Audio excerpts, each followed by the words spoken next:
Convite do reverendo Paulo Vitor. O pastor Paulo foi contemporâneo do seminário, os últimos anos dele foram os primeiros anos meus no seminário. Nós pudemos nos aproximar nessas últimas semanas, lá no mestrado em São Paulo, nós pudemos ter alguns dias de conversa mais próxima e com a graça do Senhor podemos estar com os irmãos essa manhã. Quero agradecer ao convite, conselho também dessa igreja, os irmãos que podem nos ouvir nessa manhã. Queridos, nós trazemos o abraço também da nossa igreja presbiteriana central de Garanhuns, onde nós temos servido na plantação de 2 igrejas ali, não tão distante daqui, os irmãos conhecem a cidade. Nós queremos também trazer o abraço dos irmãos a cada um de vocês. Vamos abrir nossas Bíblias, queridos, o texto de Gênesis capítulo 11, do verso 1 ao verso 9. Gênesis capítulo 11,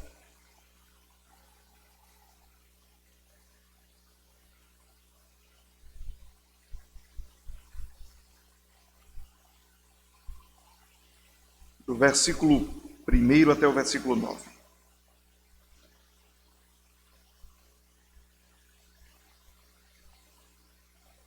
Diz assim a palavra do Senhor, irmãos. Ora, em toda a terra havia apenas uma linguagem e uma só maneira de falar. Sucedeu que, partindo eles do Oriente, deram com uma planície na terra de Sinar e habitaram ali. Disseram uns aos outros: vinde, façamos tijolos e queimemo-los bem. Os tijolos serviram-lhes de pedra, e o betume de argamassa. Disseram: vinde, edifiquemos para nós uma cidade e uma torre cujo topo chegue até os céus, e tornemos célebres o nosso nome, para que não sejamos espalhados pela terra. Então desceu o Senhor para ver a cidade e a torre que os filhos dos homens edificavam. O Senhor disse: eis que o povo é um, e todos têm a mesma linguagem. Isto é apenas o começo. Agora não haverá restrição para tudo o que intentam fazer. Vinde, desçamos e confundamos ali a sua linguagem, para que um não entenda a linguagem do outro. Destaste o Senhor o dispersou dali pela superfície da terra. Cessaram de edificar a cidade, e chamou-se-lhe por isso o nome de Babel, porque ali confundiu o Senhor a linguagem de toda a terra. Dali o Senhor o dispersou por toda a superfície dela. Ó Deus bendito, nós estamos diante da Tua palavra, Senhor. Palavra que é poderosa, palavra que fala aos nossos corações e que nessa manhã pode nos trazer edificação e a Tua graça, para que nós possamos, ó Deus, viver de acordo com o Teu plano redentivo, em um mundo caído, ó Deus, conforme o Teu querer e a Tua vontade sobre nós. Que Teu povo aqui, ó Deus, seja edificado e que através da minha instrumentalidade, Senhor, Tu possas edificar o Teu povo para a edificação da Tua igreja nesse lugar. Nós oramos assim, humildemente, em nome de Cristo Jesus. Amém.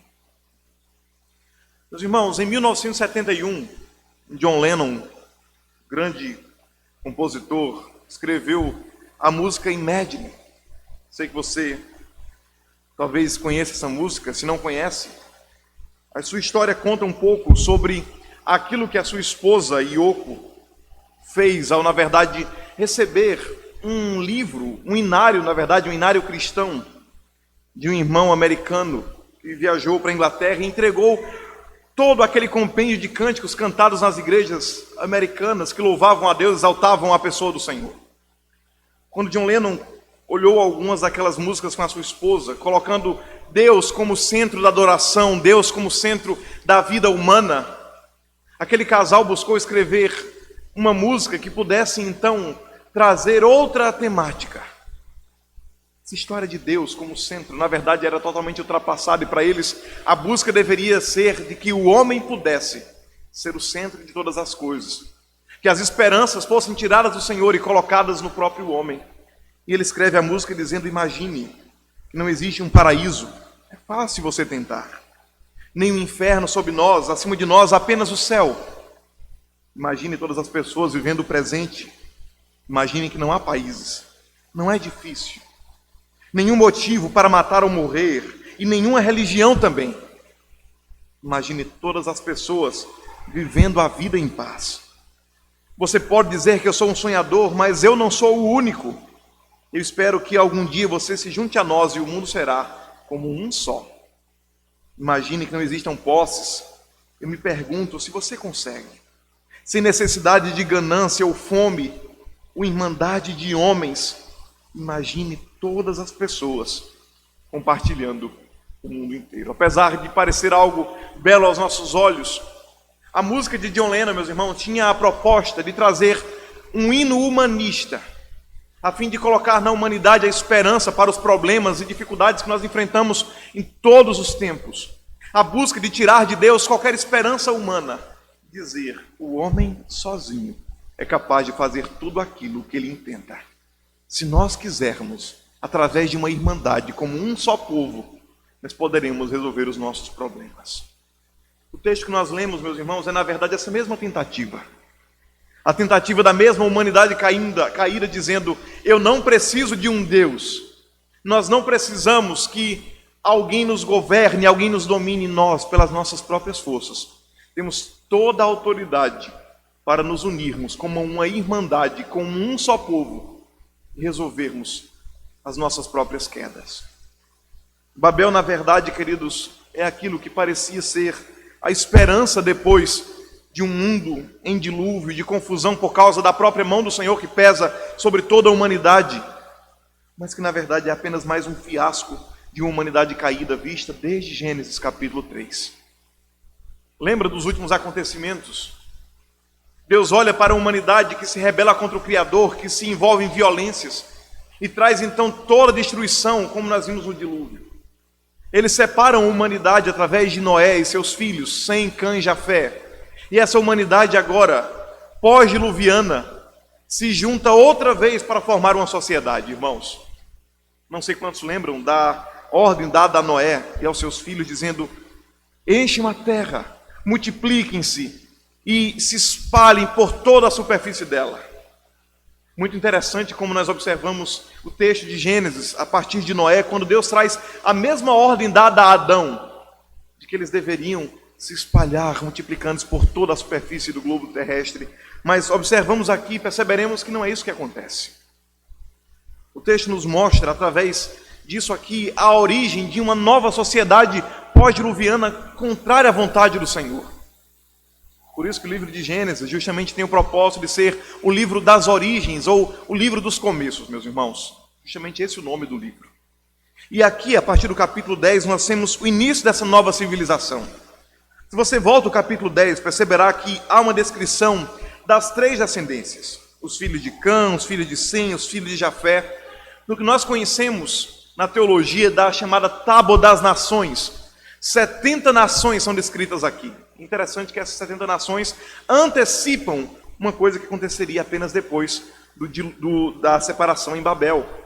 Mas se você observa essas nações, meus irmãos, essas 70 povos que são descritos aqui, ao invés de eles se separarem e encherem a terra pelas ilhas onde o Senhor os iria dispersar, diz o texto que eles têm uma brilhante ideia. Para que Deus não nos disperse pela terra, vamos juntos formar uma cidade, um lugar onde nós possamos governar e adorar apenas a nossa própria rebeldia diante desse Deus que nós rejeitamos. Curioso aqui, queridos, é que eles usam para fazer o uso dessa rebeldia algo que para nós parecia algo bom, que é a própria linguagem. Os versos nos dizem que eles tinham apenas uma só maneira de falar, capítulo 11, verso 1. Observando esse verso, perceba que para nós uma só linguagem é algo que nos une, que mostra a ideia de uma cultura como um só povo. Isso aparentemente é bom aos nossos olhos. Mas o que é que eles fazem? Eles se utilizam dessa só maneira de falar para se rebelar contra esse Criador. O que é precioso aqui é que não é apenas uma só língua, irmãos. A expressão uma só maneira de falar aponta para que dentro dessa mesma língua havia um padrão linguístico da mesma origem e não haviam diferenças dentro daquela mesma língua como nós temos hoje. Por exemplo, embora nós tenhamos a mesma língua portuguesa, essa língua portuguesa é falada em várias partes do mundo de um modo diferente. Mesmo dentro da nossa nação, você nota isso? Uma palavra simples como tangerina, para alguns é mexerica, para outros é bergamota, e nós temos várias e várias palavras com uma só língua, maneiras de falar diferentes. O porta em nossa região é porta mais ao sul do nosso país. E basicamente o que nós entendemos do texto é que essa só maneira de falar fazia com que isso fizesse com que o coração daqueles homens fosse confiado na ideia de unidade para se rebelar contra o Senhor. Eles agora criam um sistema, criam toda uma estrutura. E você nota então, meus irmãos, que toda essa rebeldia é levada quando eles constroem uma cidade e uma torre. Essa humanidade se afasta do Senhor. Aparentemente Deus falha em mais um plano, queridos. Você percebe que parece Deus ter falhado em dizer: eu destruirei a humanidade, mas ele separa Noé. Mas a descendência de Noé, mais uma vez, se rebela contra o Senhor. Mas o Deus que está no céu, queridos, ele sempre intervém na história.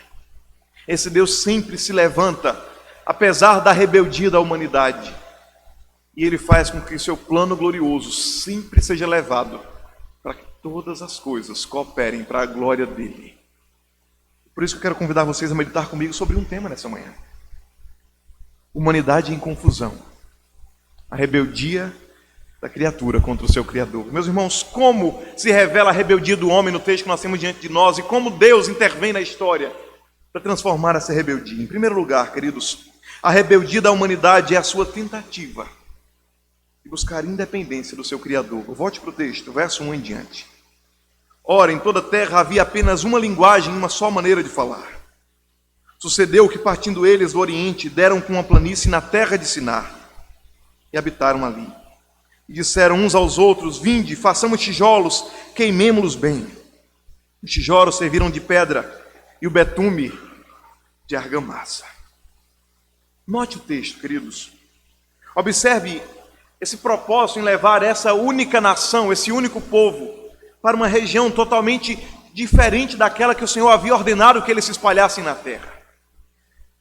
O texto nos diz que eles partiram do Oriente, em nossa tradução, a revista é atualizada, mas algumas outras traduções na nossa língua portuguesa. E eu creio que a melhor tradução para do Oriente seria para o Oriente. Há um movimento que eles fazem do lugar onde eles estão para a região onde hoje seria a Babilônia, uma região mais afastada ao Oriente do que antes seria o próprio Éden. A expressão hebraica apontaria para isso. E o que é muito precioso nesse texto, meus irmãos, é que há aqui uma afirmação que todo o livro de Gênesis tem em relação ao significado do Oriente para os primeiros leitores ali, saindo do Egito com Moisés indo em direção à terra prometida. Se você nota essa expressão, perceberá que quando os nossos primeiros pais foram expulsos do Éden, lembra onde o Senhor colocou querubins para guardar a entrada do jardim? Ao oriente do Éden, para onde eles foram expulsos. É interessante que quando Caim é expulso da presença do Senhor por ter matado seu irmão, a palavra do Senhor nos diz que ele foi para a terra de Nod, ao oriente de onde teria sido também o Éden, mais ao oriente ainda. E se você chega aqui, a boa parte dos comentaristas bíblicos, ao tratar sobre a expressão que eles partiram para o Oriente, apontam para uma busca dessa humanidade caída, em se afastar ainda mais do seu Criador e do lugar onde o Senhor anteriormente governava sobre eles. É uma busca de independência, é uma luta constante em se apartar do Criador, dizendo: nós não precisamos que um Deus governe e domine sobre nós. Mas observe que eles chegam na região de Sinar e habitam ali. Curioso, meus irmãos, é que até os nossos dias nós temos vários zigurates, que são torres construídas naquela mesma região do que hoje seria a Babilônia.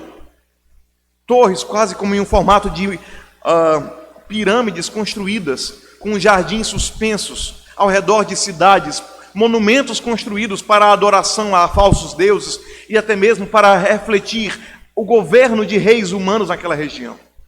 Alguns dizem, inclusive, que talvez algum desses zigurates talvez tenha sido ainda Babel.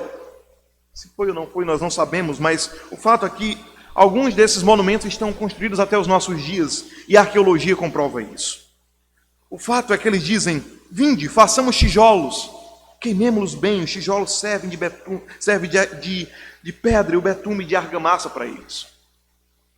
Se você nota a região babilônica, meus irmãos, perceberá que nós não temos ali nenhum tipo de construções como havia na região onde seria a região da Mesopotâmia, onde as pedras eram usadas para construções. As pedras eram cortadas, lavradas e construídas umas sobre as outras para que pudessem então construir prédios, templos para adoração. Mas você nota que eles conseguem aqui estabelecer um novo método construtivo. Eles queimam tijolos, eles inventam, eles criam uma forma nova de construção. As pedras são substituídas por tijolos de barro, queimados ao sol, para que pudessem então apresentar aquilo dali, aquele monumento diante dos homens. Lembram daquilo que o Senhor havia desenvolvido lá no início de Gênesis?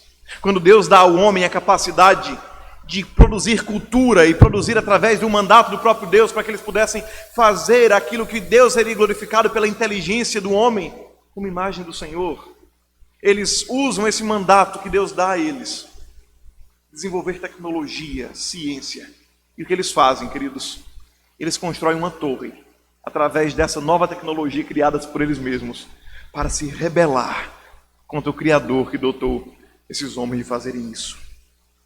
Mas à frente, eles dizem que faziam um chamado no verso 4, dizendo: vinde, edifiquemos para nós uma cidade, uma torre cujo topo chegue até os céus, e tornemos célebre o nosso nome, para que não sejamos espalhados pela terra. Você nota um convite que eles fazem aqui. Nós não sabemos exatamente, meus irmãos, mas o texto nos diz que provavelmente o construtor principal dessa torre era um homem chamado Nimrod ou Nimrod. Esse convite provavelmente partiu desse homem que vinha da linhagem de Cã, a linhagem ímpia, da qual o Senhor não havia chamado para que pudessem glorificá-lo através da posteridade. Seria de fato de 100 os chamados para fazerem isso. Mas observe que tanto as linhagens dos semitas, do povo que depois viria a servir a Deus, como os jafetitas, eles ouvem as vozes desses homens ímpios, que constroem templos e lugares longe desse Deus. E a declaração aqui é clara diante dos homens: fazemos uma torre e chegue até o céu, para que o nosso nome seja célebre em toda a terra. A proposta é fazer uma torre, um monumento que jamais fosse esquecido por homem algum, queridos, de modo que as gerações futuras, a posteridade, pudesse olhar para aquele templo construído diante dos homens e louvar aquela humanidade dizendo: veja o que nós podemos fazer, veja a glória humana, independente desse Criador. A busca, queridos, é de fazer um nome talvez mais célebre do que o nome do próprio Deus, mais glorioso e mais conhecido do que o nome do próprio Deus. Vocês lembram que depois que o homem cai, essa tentativa humana? Lembram de Caim, expulso da presença do Senhor, meus irmãos? Diz que ele foge para a terra de Nod, e ele edifica ali uma cidade, põe o nome de Enoque, o nome de seu filho, a fim de que a sua linhagem jamais fosse esquecida na terra. Lembram de Noé, na sua geração? O texto nos diz que haviam homens valentes, varões de renome na antiguidade, que buscavam fazer o seu nome grande. A busca humana agora não é de colocar o nome do Senhor em evidência para que ele seja glorificado, mas é a busca de que a própria humanidade possa ser exaltada e glorificada numa tentativa de fazer o seu nome grande sobre a terra. Nimrod faz isso nesse momento, e é assim também que outros passam a fazer através dessa construção. Babel, meus irmãos, era então um sistema anti-Deus, uma busca de independência do Criador. É por isso que quando nós olhamos para Babel, em todos os termos bíblicos e o uso dele no Novo Testamento, nós notaremos, meus irmãos, que sempre que Babel é usada, principalmente no livro de Apocalipse, em um apontamento para todo o sistema dos últimos tempos anti-Deus. A grande Babilônia, que é de onde se origina o nome de Babel ou Babilônia, aponta para todo o sistema anticristo que se levantaria no fim da história, rebelando-se contra a igreja do Senhor, levantando-se para uma falsa adoração a tudo aquilo que se chama contra Deus e contra o Senhor Jesus Cristo. Babel, na verdade, era apenas uma prefiguração, meus irmãos, de toda a humanidade, em todos os tempos, até os tempos finais da história, que todos os homens buscam apartar-se desse Deus verdadeiro. Meus irmãos, nós vivemos em dias assim também. Babel, na verdade, era uma prefiguração dos nossos dias. Se nós olharmos para a nossa sociedade, perceberemos que toda ela tem uma busca desesperada a rejeitar o Deus que governa sobre tudo, queridos. A busca do homem é de ter independência, de apartar-se do Criador, de modo que Ele não governe sobre nenhum deles. É por isso que nós somos frutos de uma modernidade antiga do século XIX, início do século XX, que buscou construir tecnologia, ciência, filosofia contra esse Deus. Você deve lembrar disso. Aqueles que estudam um pouco de história e filosofia lembram que quando a chamada modernidade começa, a busca era de dizer que o homem agora era a medida de todas as coisas, de colocar no homem, em todo o avanço da ciência, a esperança para toda a humanidade. No fim do século XIX, por exemplo, com os avanços de tecnologia, com as grandes revoluções, depois de revoluções francesas, revoluções através do iluminismo, com a própria tecnologia e ciência fundamentadas nisso, século XVIII e XIX, o homem olha para tudo que foi organizado por meio dessa sociedade e eles dizem: nós não precisamos mais de um Deus. O empirismo naqueles tempos diziam: esse Deus que nós não conseguimos comprovar com a ciência não precisa mais nos dominar e nos governar. E a frase célebre era: nós chegamos à nossa humanidade. Embora esse tempo tenha passado, meus irmãos, a nossa sociedade é assim também. Nós sempre estamos buscando meios para não depender desse Deus. Nós sempre buscamos meios para perpetuar a nossa vida na terra, o nosso nome na terra, longe de um Criador que governa sobre todas as coisas. Cada vez mais a nossa sociedade rejeita o Senhor e tira Deus de todos os ambientes da nossa sociedade. O nosso Deus é tirado da educação, queridos. Nós não podemos ensinar às nossas crianças que há um Deus criador de todas as coisas. O nosso Deus é tirado da política. E é por isso que há tanta imoralidade em nossos dias, porque Deus não governa sobre esse âmbito. O nosso Deus é tirado da ciência e é impossível conciliar a ciência com a ideia de um Deus criador. O nosso Deus é tirado das nossas famílias, das nossas casas, dos nossos círculos familiares, e a sociedade vive como se não houvesse um Deus de quem diante dele eles devem prestar contas um dia. A nossa sociedade vive em um ateísmo verdadeiro, como se não houvesse um Deus soberano sobre todas as coisas. Nós vivemos uma busca terrível por independência.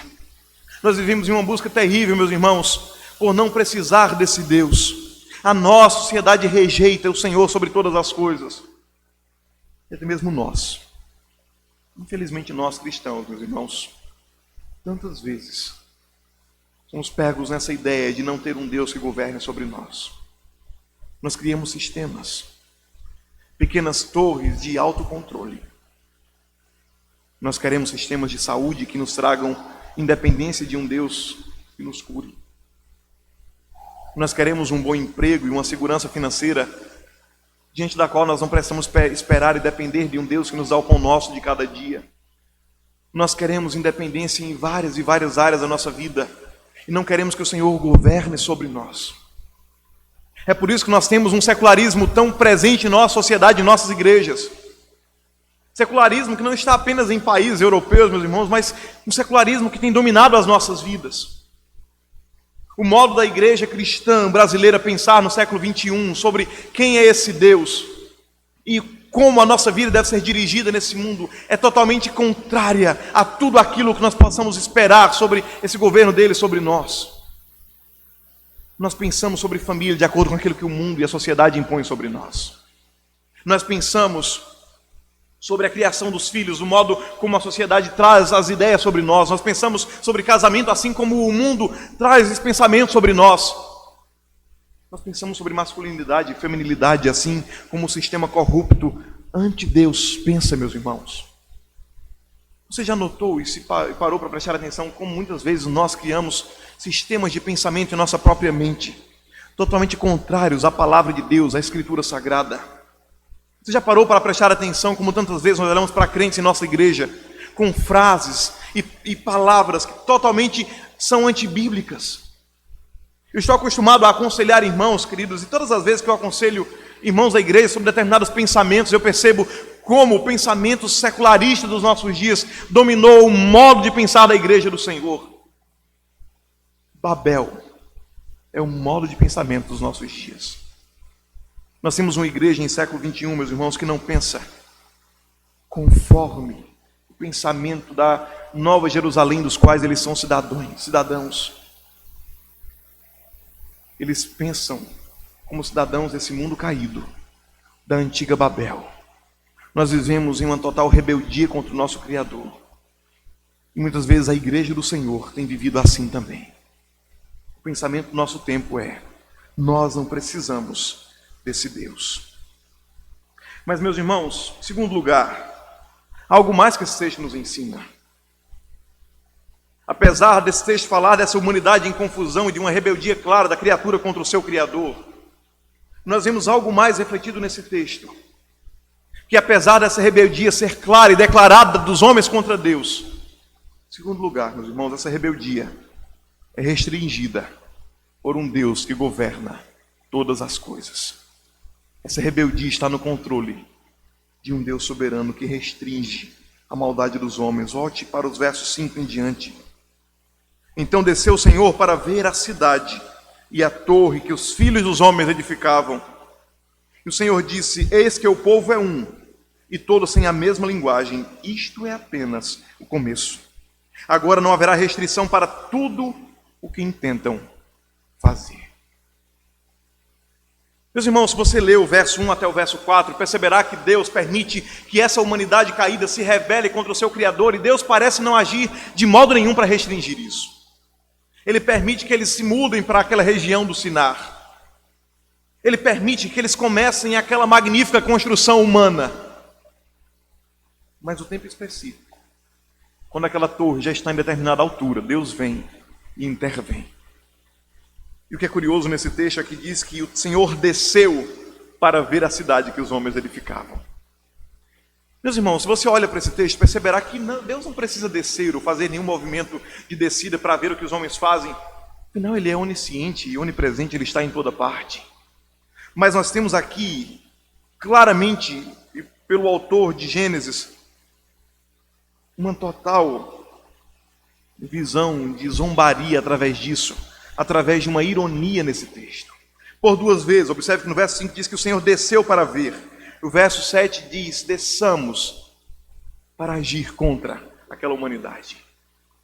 Meus irmãos, vocês notam que para os homens, aquela torre, aquela construção era algo magnífico.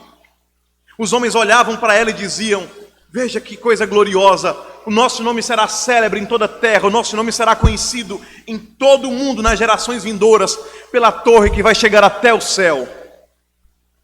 Mas quando o Senhor olha do céu, Ele diz: eu preciso descer para ver pequeno empreendimento que os homens intentam fazer na terra. O Senhor, meus irmãos, como diz o Salmo, Ele zomba dos intentos dos corações dos homens. Aqueles que se orgulham na sua presença, aqueles que se elevam querendo criar sistemas anti-Deus, são pegos de surpresa por um Deus soberano que governa todas as coisas e que precisa descer para ver os pequenos intentos dos corações dos homens. É por isso que na sequência do texto essa intervenção é clara. Diz que o Senhor diz: o povo é um só, e se nós não agirmos e restringirmos isso, tudo que eles intentarem fazer, eles irão fazer sobre a terra. É como se Deus olhasse para essa situação e olhasse para o que vem antes do dilúvio. Ele diz: eles vão se autodestruir se não houver uma intervenção na história. Pule agora para o verso 7, ele diz: vinde, desçamos, confundamos ali a sua linguagem, para que um não entenda a linguagem do outro. Você nota, queridos, que no verso de número 4, há um convite desses que intentam construir a torre, dizendo: vinde, edifiquemos para nós uma torre, uma cidade gloriosa. Há aqui um paralelo no texto, em que Deus vai fazer o mesmo convite: vinde, desçamos e confundamos ali também a sua linguagem. Deus faz um convite aqui, meus irmãos, e nós podemos entender que há aqui um plural claro no texto, que aponta para mais de uma pessoa agindo, como se o concílio da Trindade estivesse reunido ao ver a construção daquela torre. O Senhor diz de uns e outros: Pai, Filho e Espírito Santo.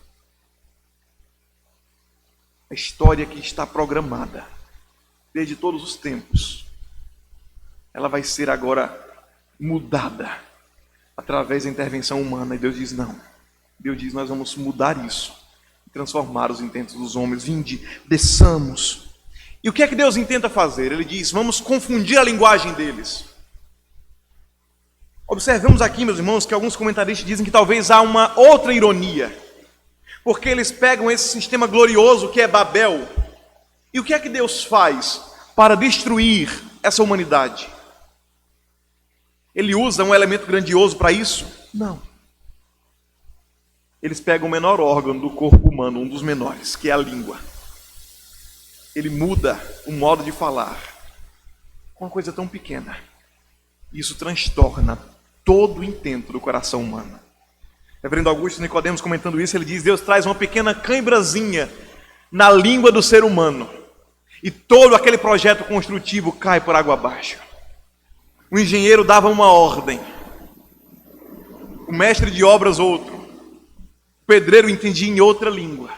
E diz o texto que ali o Senhor os dispersou por toda a superfície da terra e eles cessaram de edificar aquela cidade. Meus irmãos, o Senhor não precisa de coisas grandiosas para derrubar os intentos dos corações dos homens. Ele move coisas pequenas de acordo com o seu plano soberano e faz com que tudo coopere para a vontade dele. Observe que nos versos anteriores eles dizem: edifiquemos uma cidade para que nós não sejamos espalhados na terra. O que é que o autor do texto faz em paralelo aqui, nesse verso 8? Ele diz: e dali o Senhor os dispersou por toda a superfície da terra. Os irmãos lembram qual era o plano do Senhor desde o início da criação? Cresçam, se multipliquem, encham a terra. E a proposta de encher a terra em Gênesis capítulo 1 e 2, meus irmãos, era encher a terra da imagem gloriosa de um Deus criador de todas as coisas, sendo eles feitos imagem e semelhança de Deus. Esse Deus não deixa o seu plano falhar, ele os dispersa, mesmo que ele tenha que quebrar os intentos dos corações dos homens. E é por isso que o verso 9 termina dizendo: chamou-se-lhe por isso Babel, porque ali confundiu a linguagem de toda a terra. E outra vez ele repete: o dispersou por toda a superfície dela. A palavra Babel, meus irmãos, tem uma origem hebraica chamada Balal, ou Balal, que significa confusão. Aqui um jogo de palavras, um trocadilho claro, que em confusão o Senhor confundiu a linguagem de toda a terra. Quando os homens intentam se rebelar contra o Criador, quando os homens maquinam fazer projetos para viver uma vida de independência contra esse Deus e criam sociedades contra o Senhor não precisa agir de um modo glorioso aos olhos humanos, meus irmãos. Ele apenas precisa entregar aos homens a própria confusão dos seus corações, as próprias confusões da sua própria alma, as próprias confusões de um coração caído e pecaminoso. E essa confusão é suficiente para destruir os intentos dos corações humanos. Meus irmãos, o Senhor é especialista em fazer isso. Como nós falamos há pouco, o Senhor olha do céu e Ele zomba dos intentos dos homens. Se você faz um aparato histórico dos últimos anos da nossa sociedade, perceberá que depois das grandes revoluções, depois do chamado modernismo, da modernidade se espalhar até o final do século XIX, início do século XX, quando o homem diz: nós chegamos à nossa maioridade, nós agora somos independentes desse Deus, a história humana nos conta que Deus agiu na história. Início do século XX, mais ou menos em 1918, uma pandemia se instala no mundo, a chamada gripe espanhola. 50 milhões de pessoas foram mortas em poucos anos por causa daquela pandemia. A humanidade que dizia: nós chegamos à maioridade, nós temos agora a chave para uma irmandade de homens, produz uma primeira guerra, matando mais de 20 milhões de pessoas. Anos depois, uma segunda guerra, matando outros milhares, milhões de pessoas. O ser humano que se orgulhava de não precisar de um Criador foi entregue à sua própria confusão. Chamada pós-modernidade, que nós conhecemos em nossos dias, meus irmãos, é na verdade fruto de uma geração que olha para todos os intentos e para a própria humanidade dizendo: nós não chegamos a lugar algum, nós não temos poder para lutar com as nossas próprias forças contra o nosso próprio sistema pecaminoso e caído. Nós chegamos em 2020, meus irmãos, Depois de tanto orgulho, de tanta ciência, de vacinas, de tantas coisas que o homem fez para se vangloriar da sua própria tecnologia e ciência, com uma pandemia. Talvez tirou muitos de nós, talvez alguns entre os irmãos, familiares, pessoas próximas, tantos milhares e milhões no mundo inteiro. E muitas vezes as pessoas dizem, não, tudo isso é fruto do acaso. Não, meus irmãos. Tudo isso está debaixo do controle de um Deus soberano, que chega nas maquinações dos corações dos homens. Ele mostra a nossa própria miséria. E mostra que não há força para mantermos a nossa própria vida na terra. Ele nos entrega as nossas próprias confusões, mostrando o mal que há dentro de nós. Há pouco eu falei para os irmãos que Babel sempre é referido no Novo Testamento como a grande Babilônia. Esse sistema que até os fins dos tempos se levanta contra Deus. Se você olha para os nossos tempos, meus irmãos, você diz, sim, nós vivemos nessa grande Babel, nessa grande Babilônia. Se você olha para a nossa geração, você diz, não há paz mais para a nossa humanidade. Onde está Deus? É por isso que tantas vezes os próprios ímpios olham para nós e dizem, onde está Deus com tanto mal nesse mundo? O problema do mal, até mesmo para os ímpios, meus irmãos, é algo problemático para entender se há um Criador soberano e bom e reto. Por que tanta injustiça, tanta malignidade? Por que os homens conseguem se rebelar de modo tão terrível contra Ele? É porque o nosso Deus, como diz o apóstolo Pedro, é longânimo contra essa geração maligna. E Ele espera um tempo. Assim como Babel, Ele permite que os homens construam seus próprios sistemas, que eles construam suas torres até o lugar mais alto para derrubá-los dali, meus irmãos. Nós precisamos entender que na história da humanidade, em nossos dias, o nosso Deus continua reinando e governando sobre todas as coisas. E se Ele permite que os homens malignos se levantem, que governos ímpios, que um sistema corrupto e anti-Deus se levante em nossa nação e em países do mundo, perseguindo a igreja, se levantando contra tudo o que se chama Deus e Cristo, esse Deus continua soberano governando. E no momento oportuno da história, Ele mesmo destronará todos aqueles que se levantam contra o Senhor e contra a sua igreja e contra todos aqueles que estão diante dEle. É por isso que no final dessa história, se você ler os livros finais do Apocalipse, você lembra de uma forma clara aquilo que o Senhor diz ali.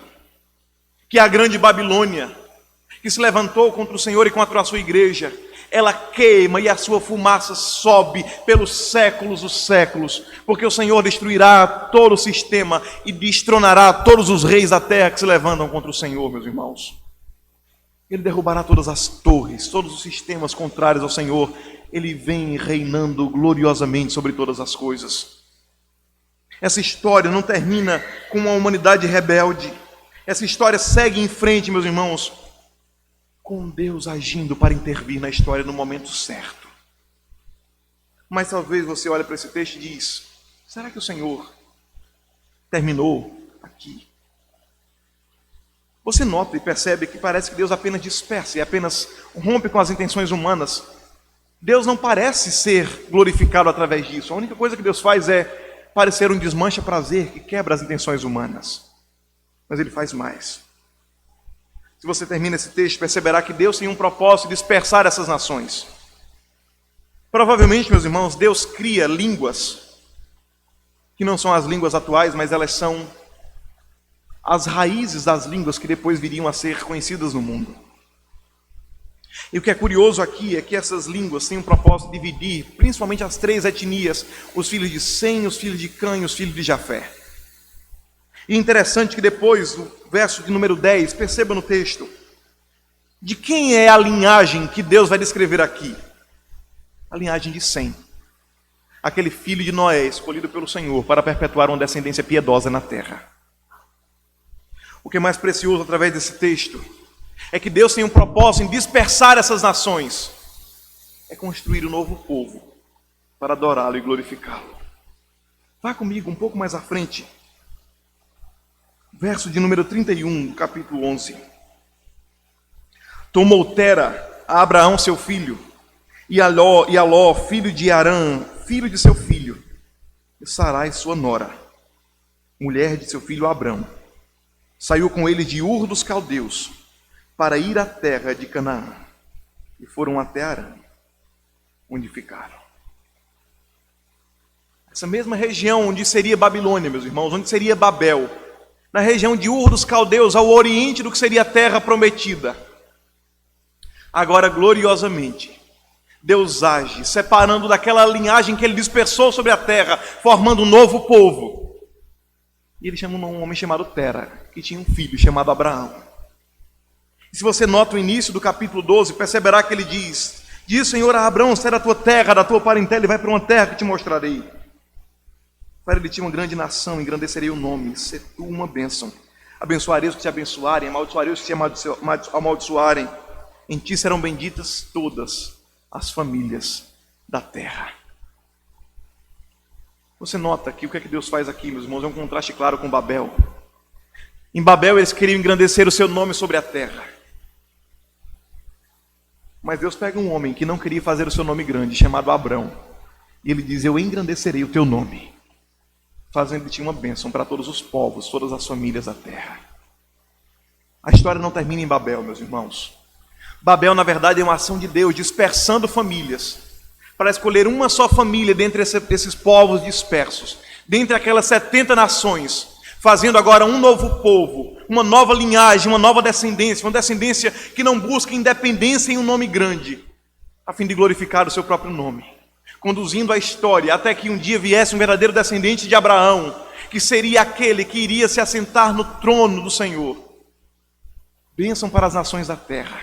Aquelas 70 nações dispersas, elas seriam abençoadas com uma daquelas famílias que foi dispersa, a descendência de Abraão, porque Deus estava fazendo um povo. É por isso que quando nós observamos Babel, meus irmãos, ela sempre faz um contraste com uma outra cidade. Babel é um sistema corrupto e caído, e faz contraste com a nova Jerusalém que desce do céu, onde essa nova cidade, esse novo povo, essa nova linhagem da descendência de Abraão, por meio do Senhor Jesus Cristo, e todas as nações agora podem glorificar ao Senhor. Lembra de Atos capítulo 2? Lembra daquelas línguas faladas, aquelas línguas anunciadas pelos discípulos? Diz a palavra do Senhor que estavam ali partos, medos, elamitas, povos da Capadócia, da Frígia, da Panfilha, de Roma, do mundo inteiro. E ele dizia: não são porventura varões galileus, como falam em nossa própria língua materna as grandezas de Deus? E pela pregação dos apóstolos, Babel, que antes era um problema, fruto do juízo de Deus contra uma geração corrupta, é revertida em um sistema, meus irmãos, em que as línguas não são mais um problema. Deus é glorificado em todos os povos. E é por isso que é por isso que na Jerusalém celestial haverão irmãos diante do Cordeiro de todos os povos, tribos, línguas e nações, adorando aquele que se assenta no trono pelos séculos dos séculos. Porque o Senhor fez uma nova cidade, um novo povo, da qual você e eu fazemos parte. Se você está aflito, meu querido, angustiado por esse mundo terrível, se você está aflito por causa de tanta corrupção e daqueles que se levantam contra a igreja do Senhor e contra as nossas vidas, o Senhor da história breve se manifestará, e nós receberemos do céu essa Jerusalém celeste. Nós seremos um novo povo. Mas entenda que essa promessa não é para todos, mas apenas para aqueles que abandonaram esse mundo, que abandonaram a antiga Babel, que fugiram da cidade da destruição, estão indo rumo a Jerusalém celeste. Caminhe por ela, querido. Não desanime. Espere esse dia, ande diante do Senhor em esperança. Você estará diante do Cordeiro pelos séculos dos séculos. Lembram que eu falei no início daquela música de John Lennon? Imagine.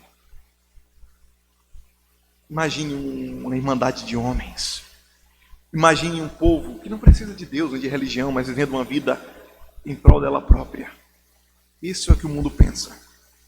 Eu gosto muito de uma música cantada pelo poeta cristão Janires, lá do Rebanhão, os mais antigos devem lembrar. Janires escreveu uma música chamada Casinha, que ele faz um contraste entre a cidade ideal e o mundo caído. E ele termina dizendo: atrás desse monte tem uma cidade. Jesus Cristo quem construiu quando subiu naquela cruz. O caminho nos ensinou o amor, o amor. Caminhemos para ela, meus irmãos. Vamos orar.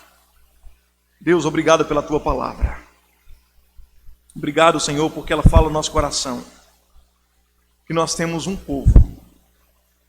Nós fazemos parte desse povo que caminha não para a perdição, mas para Jerusalém eterna, a nova cidade, onde não haverá confusão, onde não haverá mal, onde não haverá rebeldia contra o Senhor. Mas o Senhor curará todas as rebeldias da nossa alma, Deus. Nos farás viver para a tua glória eternamente. Nós possamos caminhar e esperar esse dia, vivendo como cidadãos dessa cidade. Em nome do Senhor Jesus. O pastor Paulo vai nos dirigir no canto do Salmo. Nós cantaremos ao Senhor com alegria, irmãos.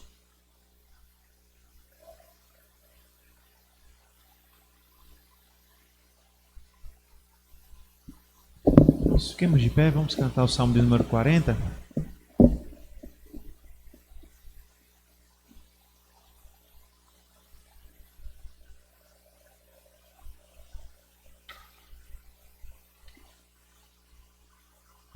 Vamos cantar ao Senhor.